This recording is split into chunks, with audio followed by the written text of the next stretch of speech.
Mas acho que tanto no meu caso como o Daniel e eu, acho que já vale nessa palestra do Fábio a coragem do Mandela de duas formas. Uma pessoal, que a gente vai abordar depois, porque o primeiro cara que se aproximou do Mandela para retirá-lo da prisão e fazer uma cooptação foi o próprio Botha. E deve ter sido muito difícil o Mandela encarar um cara que, ao mesmo tempo que matava milhares de africanos, queria negociar com ele depois de 25 anos da prisão, né? E também a coragem pessoal de um cara que queria sair da prisão para levar para frente uma África que era um cadinho de africanos brancos, negros, hindus, chineses e mestiços, e unificar um país como esse aí. Vamos ver o resultado disso aí agora com a Ieda. Consegui não cair ainda. Bom dia! Bom dia! Oi! Oh, peraí. Pô, o marido dela tá aí, tia. Me diga o que é isso. Aquele ali, ó. Como pra frente? Peraí, deixa eu treinar. Isso. Peraí. Isso, deu. Oh! O povo de Caxias aprende rápido. Bom dia. Quero dizer que vocês estão mais lindos hoje, mais floridos. Tá? Muito obrigado por terem vindo e estarem conosco nesse projeto.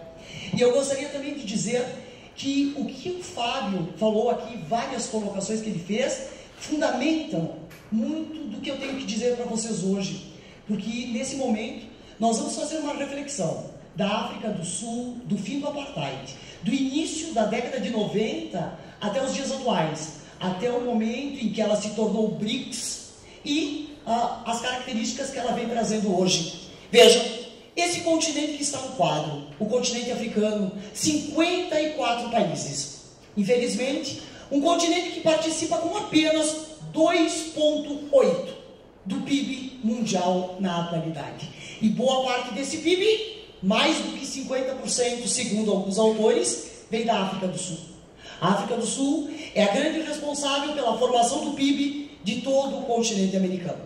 Mas eu posso afirmar a vocês que, apesar de ser a melhor economia do continente americano e apesar de ser também o país que mais possui indústrias, este não foi de verdade o país sonhado por Mandela. Mandela queria muito mais do que a África do Sul apresenta. Não que a África do Sul não tenha melhorado. Obviamente melhorou e melhorou muito. Mas o caminho ainda é longo. E aproveitando muito do que o Fábio disse, nós vamos entender vários detalhes. Nós vamos entender que a África do Sul hoje tem um programa de cotas. Sim, cotas. Vocês não pensem que esses programas de cotas são criação brasileira. Estão longe de ser. Cotas existem na Índia, cotas existem na África do Sul, mas com um público diferente para ser atingido ou para ser incluído em países e regiões que têm por característica a exclusão de pessoas. A África do Sul é um país que é sim o melhor PIB e não alcançou todas as características que Nelson Mandela queria. Na verdade, gente, Nelson Mandela não queria o fim da desigualdade apenas para a África do Sul. Quando nós observamos algumas frases ditas por ele mesmo, nós percebemos que a luta de Mandela, a luta mais atual de Mandela, a luta pós a saída da prisão, é uma luta grande que queria ser levada a todo o continente africano. Queria igualdade e queria melhoria de condições para todo o continente africano. Infelizmente, muito há de melhorar ainda na África, que é o continente mais distante de todas as questões que temos em termos de globalização e de qualidade de vida. Bem, mas nós vamos nos deter majoritariamente à África do Sul. Veja, o Fábio conversou com vocês e falou sobre a chegada de holandeses, a chegada de europeus e citou por diversas vezes a cidade do Cabo. Pois a cidade do Cabo é uma das capitais da África do Sul. Nós temos na África do Sul 3 capitais. Bloemfontein, sei lá qual é a pronúncia correta, que é a capital judiciária. Na África do Sul, as capitais não funcionam como no Brasil, que temos uma capital federal com os 3 poderes na mesma cidade. Na África do Sul temos 3 cidades que são capitais: Pretória, Bloemfontein e a cidade do Cabo. Sendo que me chama assim muita atenção a cidade de Pretória, que foi inclusive onde tivemos uma boa quantidade do funeral de toda a questão relacionada a Nelson Mandela. A cidade de Pretória, que é assim conhecida mundialmente, na África do Sul, desde meados dos anos de 2000, nós temos uma mudança do nome dessa cidade. Ela se chama algo como Tetsuani, ou Techuani, que quer dizer, somos todos iguais. É a vontade do povo da África do Sul em não separar a sua população pela cor da pele. Daí, em muitos lugares da África do Sul, inclusive em Pretória, as ruas têm dois nomes. Um nome com idiomas sul-africanos e com significados para a história do país, e outros nomes mais ocidentalizados que remontam ainda o período de colonização. A África do Sul é um país que tem características próprias, e as características que estão aqui são as características atuais. Importantíssimo que vocês saibam que os índices de pobreza e criminalidade na África do Sul continuam bastante elevados, apesar do sistema de cotas, porque é muito importante que vocês saibam que está estabelecido na África do Sul um sistema onde negros, onde indianos e onde outras minorias étnicas possuem algumas vantagens ou particularidades para serem admitidos nos serviços públicos, nas escolas e nas universidades. Inclusive é muito interessante que saibam que os serviços públicos, na atualidade, são majoritariamente exercidos pela população negra. Um detalhe importante, depois vocês verão aqui, alguns números podem não bater exatamente. Nesse momento, e dependendo da bibliografia que pegamos, a bibliografia que eu vou usar diz que na África do Sul temos 79% de uma população negra. O Fábio citou 75%. Isso varia, sabe, de uma bibliografia para outra. Eu chamo a atenção disto neste encontro, porque às vezes nós somos tão precisos no nosso estudo que nós queremos que todas as porcentagens sejam exatas. Não, a dieta disse que eram 79. Portanto, se não estiver 79, vai estar errado. Claro que não, gente.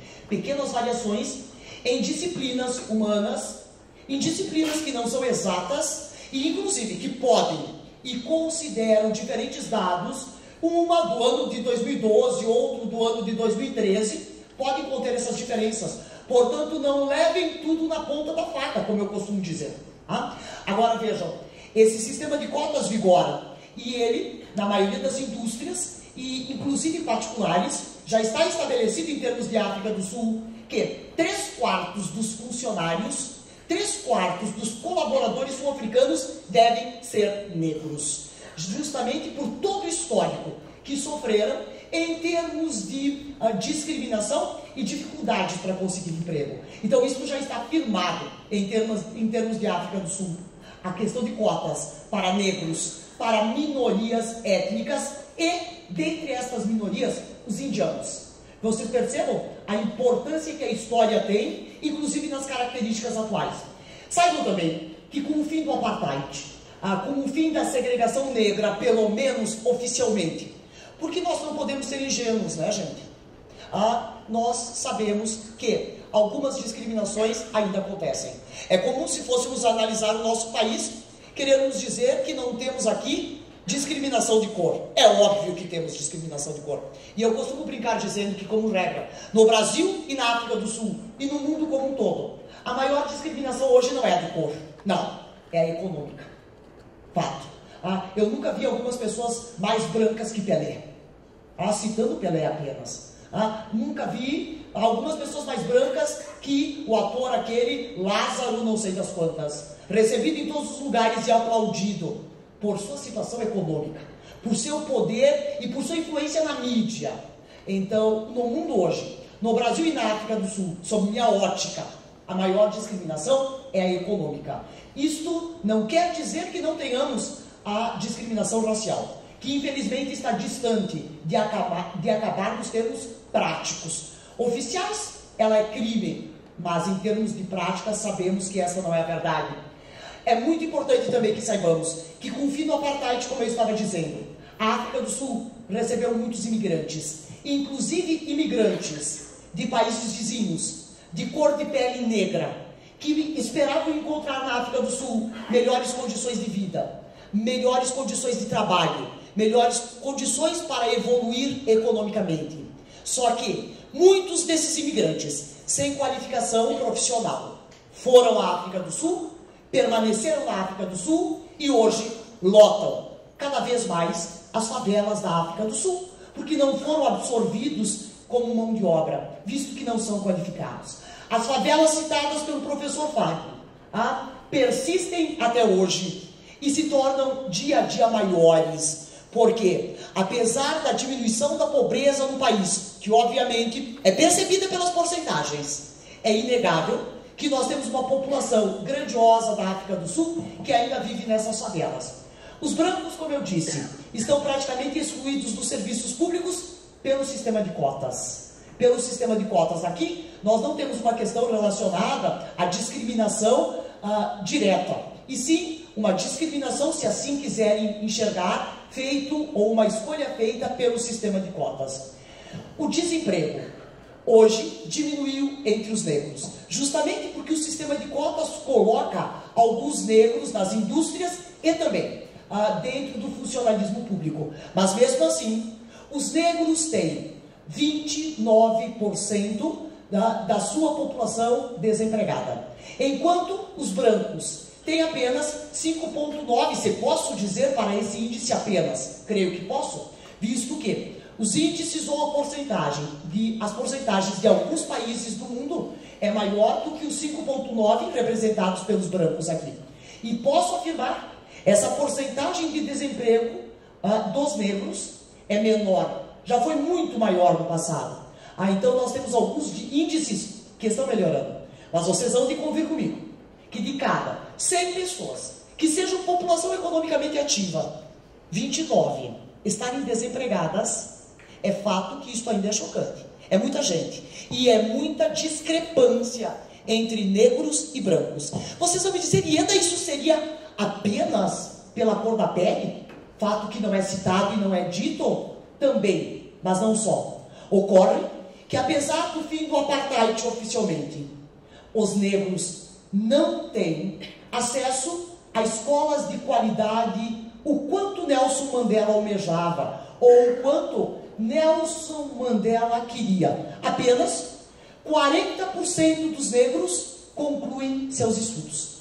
E o mais chocante, o mais preocupante, é que desses 40% que concluem os seus estudos e que têm o seu diploma do nível médio e da graduação, claro, os 40% não são da graduação, e sim do nível médio, no máximo, nós temos aqui uma qualidade que deixa muito a desejar.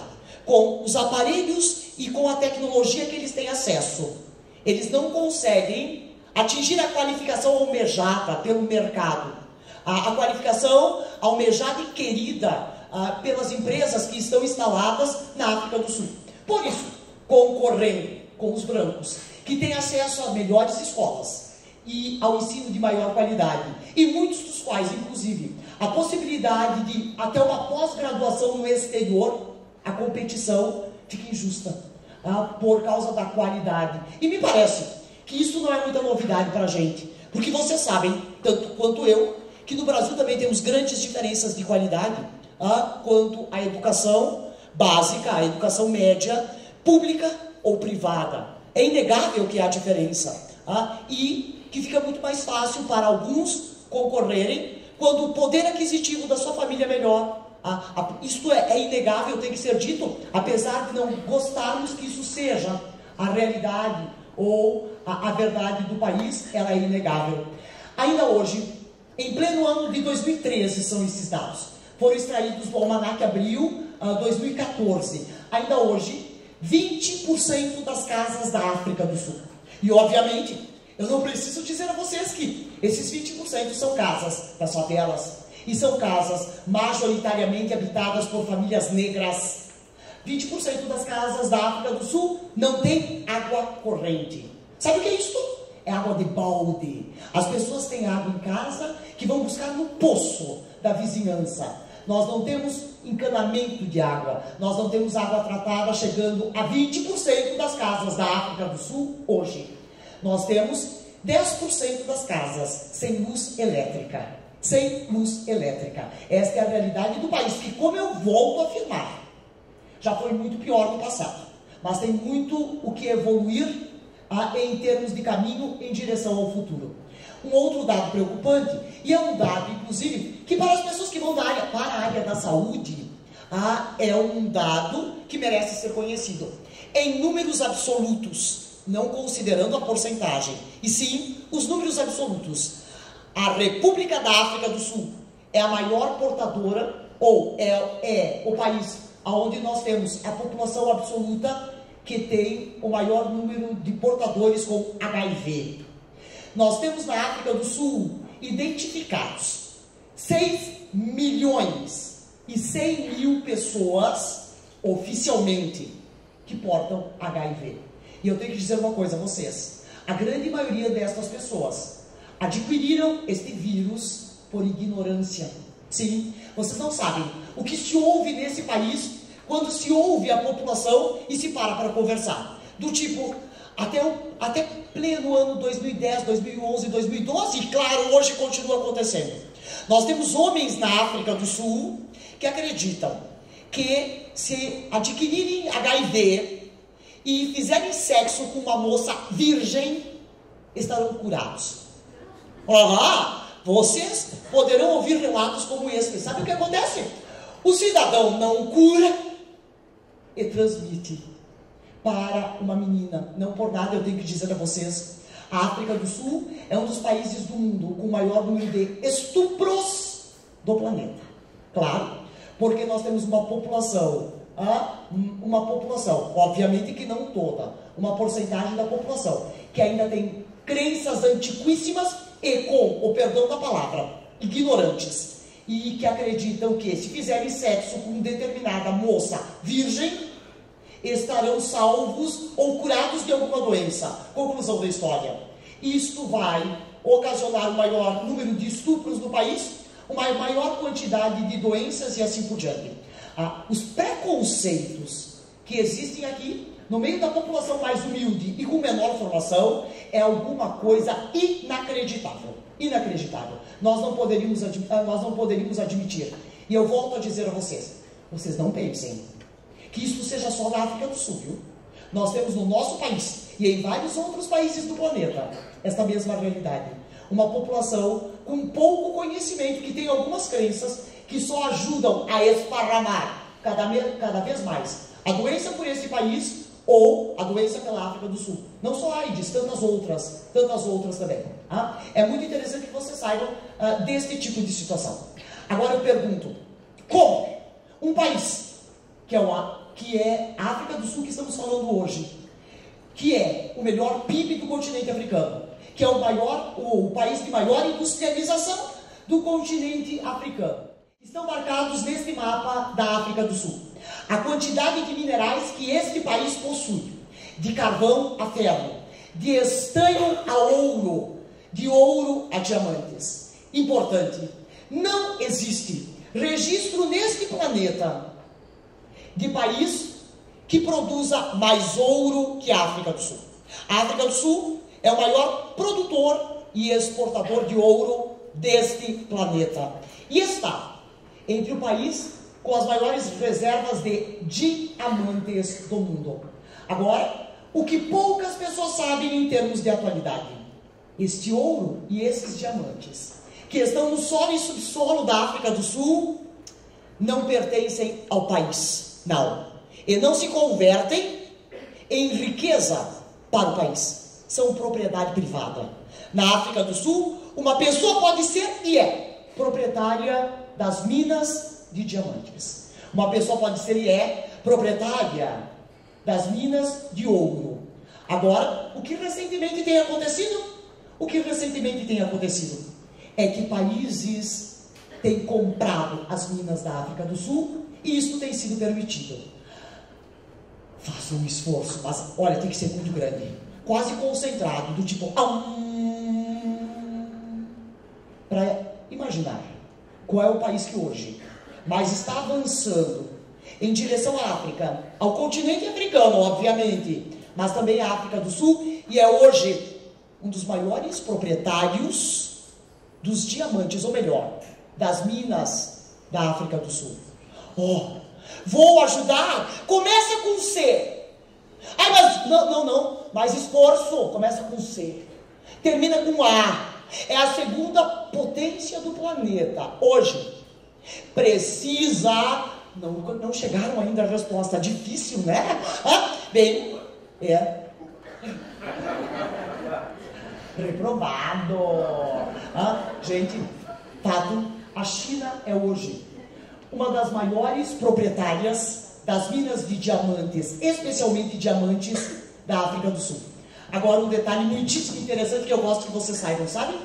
O governo sul-africano permite a venda de minas, em especial de diamantes, de ouro também, mas as de diamantes são especiais. Só que, vejam que interessante, para permitir a venda das minas, o governo sul-africano hoje só faz se o país, ou a pessoa, ou o grupo que quer comprar a mina tiver um sócio sul-africano. Então, o que está acontecendo?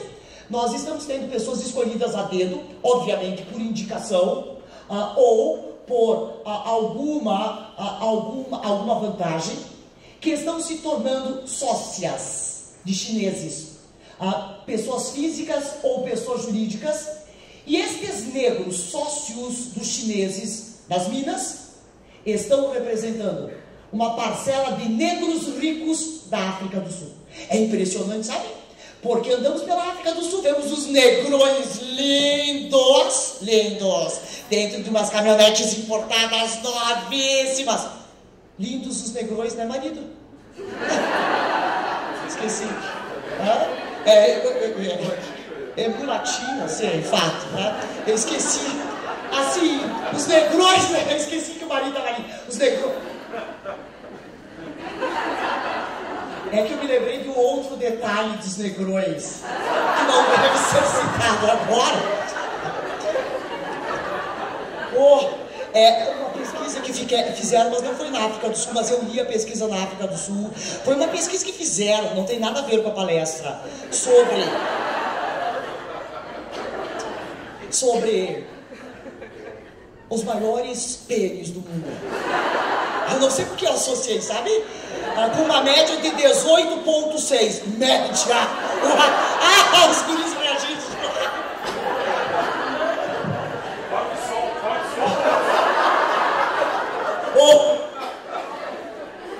Atenção, com uma média de 18,2 ou 6, não estou bem lembrado. Pelo amor de Deus, não mostra o slide. Não tem. Eu vi um gráfico.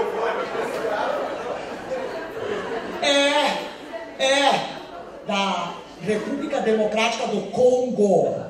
Não é da África do Sul. Não, a África do Sul fica entre os normais, já que estamos falando das características da África do Sul. Ninguém vai querer saber qual é o menor? Eu não vou falar, porque vai que tem alguém aqui de descendência, né? Fica meio... Qual é a sua origem da sua família, professor? Palestinos? Não, mas não são os palestinos. Os palestinos estão bem. Os judeus estão bem. Sim, depois eu conto individualmente qual é a menor média. São orientais. Sim. Bem, mas como eu estava dizendo, os negão lindos, riquíssimos. A gente imagina, nossa, como são tão ricos, sócios de chineses, sócios minoritários de minas de diamantes. O professor Fábio está encantado aqui na frente, não sei porquê. Sócios. Isso tudo ficou registrado, isso que é pior. Eu pobre que sair de casa para ouvir isso no sábado de manhã, o fim da picada. Bem, então nós temos aqui sócios minoritários de diamantes e ouro, sabe? De minas. Por isso nós temos uma parcela de negros pequena, mas que enriqueceu muito na África do Sul. Sabe como são chamados? Diamantes negros. O apelido desses negros, que enriqueceram, tornando-se sócios minoritários, junto com chineses ou outros estrangeiros, que têm a propriedade das minas, foram apelidados de diamantes negros. É o que nós temos aqui. Esses detalhes estão colocados aqui nesta lâmina. Hoje a África do Sul tem 52 milhões e 800 mil habitantes, dos quais 79% são negros. Se fizermos um cálculo aproximado, um pouco mais do que 40 ou mais do que 40 milhões de habitantes são negros. Eu estou falando negros, eu não estou falando pardos ou mestiços, eu estou falando negros puros, porque a classificação de mestiços depois vem separadamente em 8,9%. E os brancos representam hoje 9,6% da população da África do Sul. Obviamente vocês poderão perceber que não fecha 100%. Porque temos outras minorias, mas só para vocês saberem qual é aproximadamente a população negra da África do Sul. Temos na África do Sul, devido à história da colonização, 11 diferentes idiomas, e todos os 11, respeitando diferenças tribais e étnicas, e respeitando a colonização, são considerados oficiais. Sabe quando pegamos um livro que diz idioma oficial, : português, seria o nosso. Na África do Sul nós temos a citação de 11 idiomas. Quais são os dois mais falados no país? O africâner e o inglês. Vejam a palavra africâner aqui, também no nome do idioma. 81,7% da população da África do Sul é cristã. E daí vemos novamente a relação com história que o professor Fábio citou, de toda uma questão de reforma protestante e de todas essas ideias que foram chegando na África do Sul. Eu gosto de dizer isto porque nós não podemos embasar alguns confrontos ou algumas discórdias na África do Sul, por exemplo, com a religião islâmica, porque é muito do nosso feitio associar algumas situações com a religião islâmica. Não é o forte da África do Sul. Na África do Sul, não que não tenhamos a presença de islâmicos, mas o segmento ou o número de seguidores e adeptos desta religião é pequena se comparada com outros países do continente africano. A África do Sul é uma república presidencialista. Seu presidente é Jacob Zuma até agora, abril, maio de 2014, quando teremos novas eleições na África do Sul. Acredita-se que Jacob Zuma, que é do partido de Nelson Mandela, deverá conseguir a reeleição, apesar dos escândalos de corrupção que envolvem o seu governo. Sim, temos muitos escândalos de corrupção na África do Sul, com reformas de casa e assim por diante. Em 2011, a África do Sul entrou num grupo já chamado de BRIC. Existiam os BRICs, o BRIC, Brasil, Rússia, Índia e China, criado em 2001 pelo economista britânico Jim O'Neill. Em 2011, acrescentou-se o S nesta sigla de África do Sul. Observe comigo aqui. Aqui temos uma fotografia dos 5 membros dos BRICs. Temos até Putin aqui na foto. Ainda não tinha nesta foto disputado e ganho a Crimeia para ele. Temos aqui o representante da Rússia, do Brasil, no centro, o presidente Jacob Zuma. Temos o representante da China e da Índia.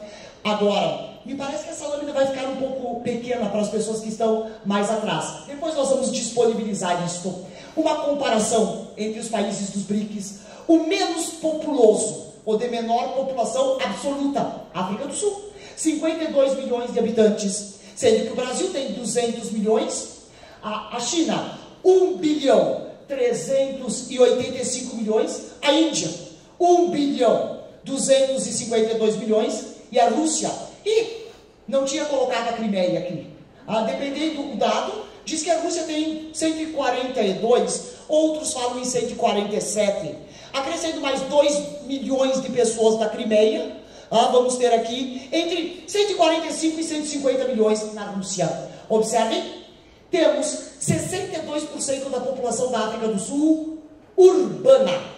Quer dizer que hoje temos mais na África do Sul pessoas na cidade do que no campo. Por quê? Porque a África do Sul recebeu indústrias e as pessoas saíram do campo para morar na cidade e terem a sua mão de obra absorvida pela indústria. Infelizmente sabemos que nem sempre isso acontece, visto que precisamos de mão de obra qualificada para a grande maioria das indústrias, e um bom número de sul-africanos, assim como de brasileiros, não representam esta mão de obra. Observem como a China está mudando, e num outro momento nós vamos aprofundar isto, mas pela primeira vez na história da China, o ano de 2014 vai apresentar maior população urbana do que rural. Nós estamos tendo uma urbanização em termos de China. Observe na Índia, 31% da população na cidade apenas. Quer dizer, a Índia é um país totalmente ou grandiosamente rural. As pessoas ainda estão no campo. E na Rússia, 74%. O crescimento demográfico dos países, a África do Sul 0,8, Brasil 0,8, China 0,6, e temos aqui a Índia 1,2. Ou seja, é o país que mais vai crescer em termos de população, Índia. E 0,2 em termos de Rússia, taxa de fecundidade, média de filhos por mulher entre 2010 e 2015. 2,4 na África do Sul, 1,89 pelo censo do Brasil, 1,66 na China, vejam a Índia, 2,5. Então temos aqui dois países que se destacam pelo número de filhos por mulher ainda. Agora observem as questões que têm relação com IDH, Índice de Desenvolvimento Humano.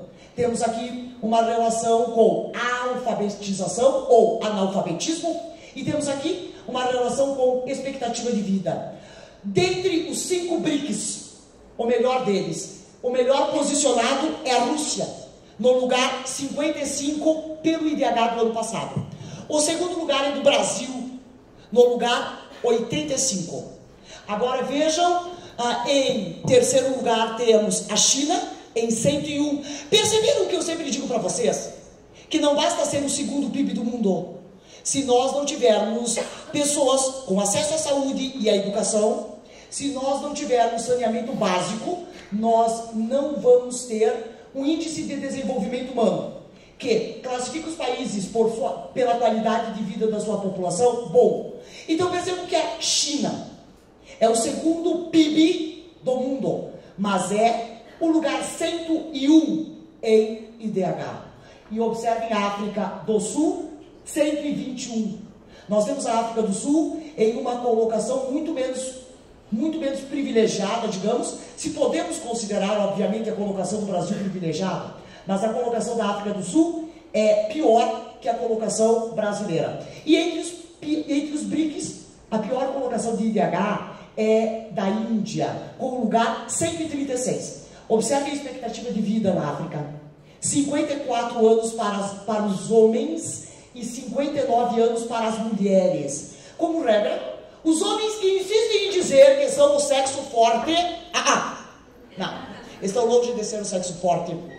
Os homens morrem mais de causas externas, que vão desde violência e acidentes de trânsito, até causas externas ocasionadas por vícios, fumo, bebida e também pela alimentação errada. Então, se vocês observarem, em todos os países, como regra, tanto no Brasil quanto na África do Sul, os homens vivem, em média, 4 anos, 5 anos menos que as mulheres. E aí se faz uma média de expectativa de vida. E, em cima disso, também se constrói o IDH de um país. Observem a mortalidade infantil da África do Sul. 33 crianças a cada 1000 nascidas morrem antes de completarem 1 ano de idade. No Brasil hoje, 13. Na China, 12. Na Índia, 44. E na Rússia, 9.